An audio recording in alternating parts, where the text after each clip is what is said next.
Welcome to Wellbeing A to Z. In this episode E, we take a peek at some laser eye surgery options.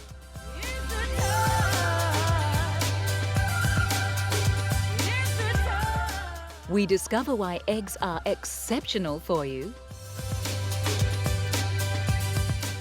and bust some of those myths surrounding exercise.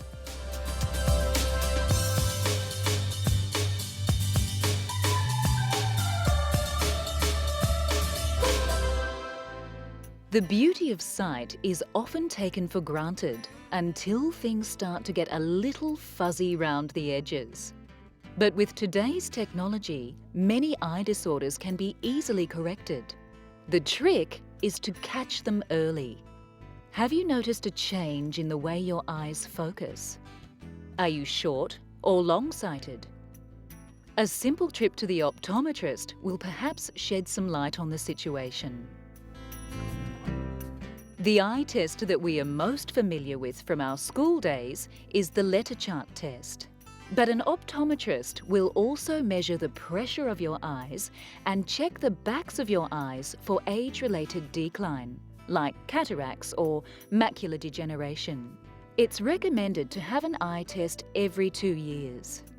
Conditions like diabetes, kidney disease, and high blood pressure can alter sight swiftly. Any defect that you find, the earlier you find it, the better. By the age of 8, all problems such as lazy eyes are set. You can't actually do anything about it. Obviously, with long-sighted and short-sighted, you can sort those out later on, but if you don't catch these lazy eye defects early, then that's it. If they're having trouble seeing, they're going to have trouble reading, they're going to have trouble with their schoolwork, and they're not going to perform as well. Also, there are certain occupations where the standards of vision are quite high, and if you end up with a lazy eye and you want to be a pilot or something, you can't. But if that had been treated when you were younger, then perhaps you could. Another sign that it's time to get your eyes tested is if you notice yourself getting frequent headaches while reading or using the computer. If no refractive error is found in your eyes, then perhaps you are suffering from computer vision syndrome. The American Optometric Association suggests regular breaks and the correct placement of the monitor to avoid dry eyes, cricked necks, and headaches. If, on the other hand, a refractive error is found by your optometrist, then it's time to go shopping for some new frames or contact lenses. The optometrist will choose a lens that's just right for your eye, then the rest is up to you. Chanel or Donna Karan, anyone? In a well-balanced diet packed with vitamins and minerals, vitamin E stands for excellence in antioxidant action and age defiance. Get your vitamin E boost with a plate of fresh asparagus. White, green, purple, take your pick, it's all good. Choose bright spears and compact tips for the highest vitamin content. Vitamin E is a fat-soluble vitamin and actually needs fats present to be digested, making nuts the perfect snack.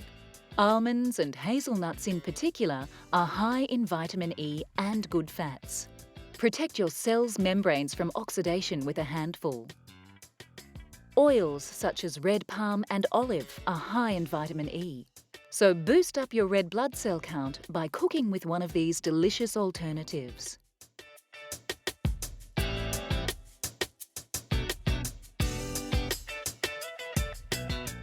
Vitamin E deficiency is extremely rare in humans. This vitamin makes an appearance in many fruits and veggies, especially the green leafy ones, like spinach. And of course, avocados are where it's at if it's vitamin E you're after. These come complete with good fats too, for easy E absorption.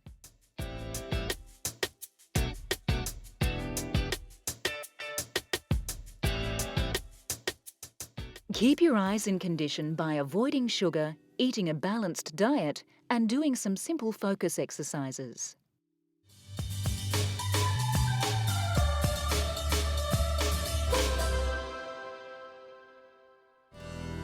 You want to get away from the stress of work and everyday life in the concrete jungle. But the last thing you want is a stressful holiday in an oversized resort with yet more environment-consuming concrete everywhere you look. Imagine vacationing in a place so at ease in its surrounds that it seems to grow organically from the landscape. The oryx are so comfortable with the setup that they munch lazily along while casting an occasional eye at those interesting humans and their bouncy offspring. Welcome to your eco-escape, where you rub shoulders with nature's elite whilst leaving the lightest of carbon footprints in the desert sands. Leave the television and computer at home and the mobile switched off. This is the land of ancient delights. Falconry and camel riding are the main events of the day. Feel a sense of serenity, safe in the knowledge that your presence in this land will leave it more replenished and resource-rich than when you arrived. You won't miss the mod cons of home as you indulge your inner Matisse. See with your very own eyes the benefit of your presence to this landscape. Your tourist dollar funneled straight into the rehabilitation of this ancient land.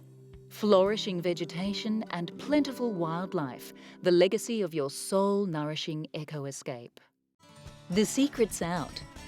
The key to keeping a healthy, dementia-free brain well into your dotage is to give it a good education. Experts are now saying that the risk of Alzheimer's and vascular dementia can be reduced by 46% by hitting the books. Keeping the brain active builds up a reserve of cells that interact intricately with each other. The benefits of this brain cell bank stretch on way after you've completed your course. But there is a trick. You have to keep your study stress-free. Stress while studying can actually reduce your memory capacity and mislay information. So don't take on too much. Scientists agree the best form of education for building the brain must be reasonably complex, varied, frequent, and, well, interesting. But it's not only the academic side of education that has the brain firing on all cylinders. Social participation and communication in a class environment maintain healthy brain function too. Brains do not lose volumes of cells as the person gets older. The amount of cells a person has at age 25 is close to the amount they'll have at 65. The connection between cells deteriorates with lack of use. So it's important to keep up the education of your brain right through your life. You want to keep your account full at the brain bank. New neuro pathways can be created at any age. So don't let the fact that you're over 50 stop you from learning what you've only dreamed of. Always wanted to be an artist? Educating your brain in matters artistic might be the thing that keeps you living longer. Experts in geriatrics say that those residents who regularly partake in arts and crafts keep their faculties longer than those who sit and veg out in the nursing home. The options for education are limitless. There might be a university or a college in your area that specialises in adult education. Ever fancied learning a new language? Trying out the latest dance craze? Take your pick of brain-stimulating activities. And if you can't make it to a college, experts all agree that a great way to keep your brain alive is to read, read, read. Educate or vegetate. Take the interesting option. A bona fide eco-escape leaves the wildlife, environment and culture of your holiday destination in a richer state than when you arrived.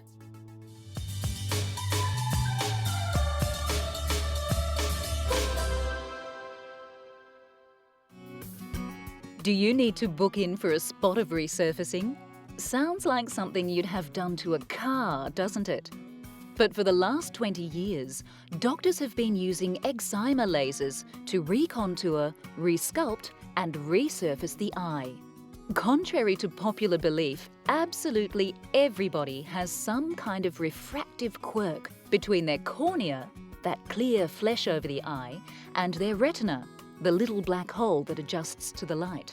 For some people, the refractive error is so pronounced, it hinders their focusing ability.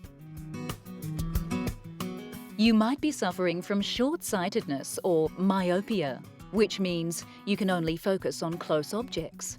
Or you might be long-sighted. This is called hyperopia. An optometrist or ophthalmologist will help you decide if you're suitable for eye surgery. Most common refractive complaints are correctable with laser eye surgery.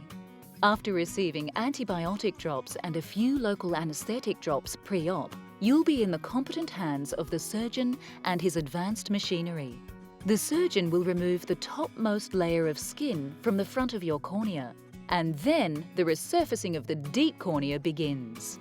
The laser removes cells from the surface of the cornea until it is all smooth and appropriately shaped. It actually doesn't take very long.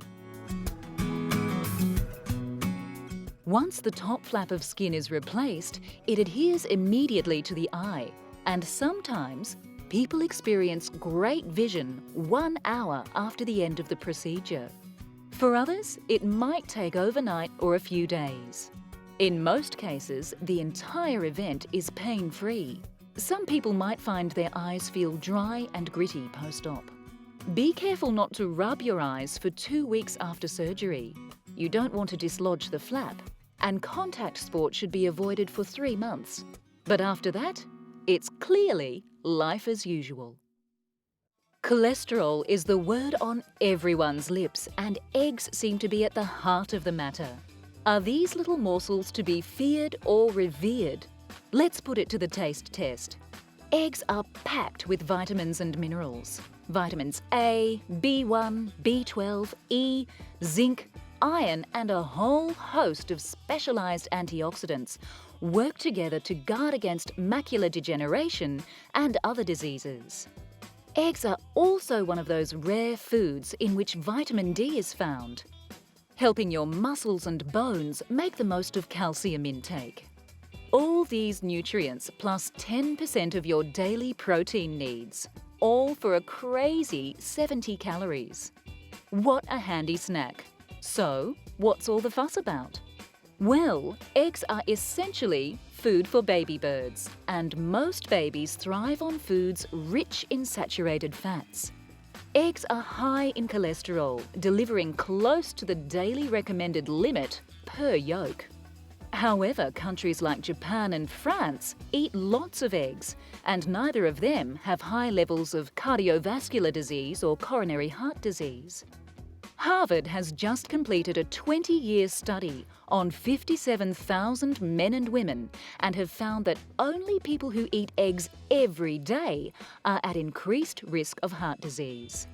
People who suffer diabetes type 2 especially are at a huge risk of heart disease if they eat 1 egg or more per day. The rest of us can happily eat 2 to 3 eggs per week with no added risk. Of course, you can help yourself further by preparing your eggs in a healthy manner. A low-fat scram might be better than a good old-fashioned fry-up. Any egg is a good egg, but all things in moderation.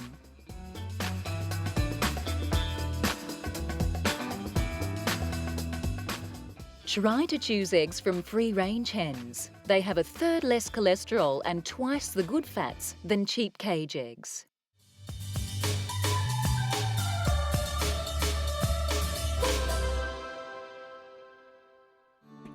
Humans and horses have been enjoying each other's company, arguably for the last 6,000 years. They share a history steeped in battles, triumphs, discovery and sore muscles.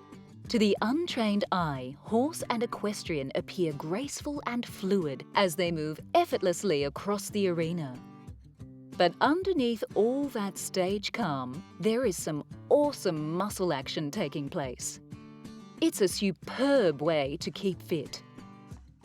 Every muscle group in your body gets a workout when riding a horse. But in particular, the deep abdominal and dorsal regions get a look in, enhancing core strength and toning up that six-pack. The adductor muscles in the thighs, the ones you cling on to the horse with, are always engaged and become well-defined. Equestrianism provides a moderate cardio workout. It's great for people who can't raise their heart rates to ultra-high levels. This is a strain-free way to keep fit. And of course, your coordination is enhanced and mental focus increased as you concentrate on balancing on a moving platform. An equestrian develops superb postural muscles, while at the same time becoming flexible in the lower back and hip area. It doesn't look like it, but an equestrian will burn as many calories in a 1-hour session as a jogger does in a half-hour jog. If you do this every day, chances are you'll never have to step foot inside a gym. And aside from the physical benefits of equestrianism, there's also the joy, friendship and trust between horse and rider that makes this pursuit a tonic for the heart and soul. Fresh air, sunshine, four-legged friendship and a wonderful workout. Equestrianism has it all, really. The face of eye disease is not necessarily an old one. Visual degeneration can happen at any age. But the good news is, if detected early, you may be able to salvage your remaining eyesight. Don't leave it until you experience scotomas, these fuzzy patches in your vision, to do something about it. Have regular eye tests, especially from the age of 35 onwards. If you have dark patches or pieces of vision missing from your central field of vision, you could be suffering from macular degeneration or glaucoma, along with hundreds of thousands of other people. As soon as you detect a change in your vision, take action. Don't just dismiss it as a sign of old age. You can't check the condition of your retinas at home in the mirror. A professional optometrist needs to dilate your pupils and illuminate them to get a good look right down deep at the back of the eye. It makes me feel very despondent to see them being led in by a friend or relative and to discover that they had a condition which would have been preventable by drops or laser treatment, and that now we can't bring back that eyesight and we have to register them as blind or partially sighted.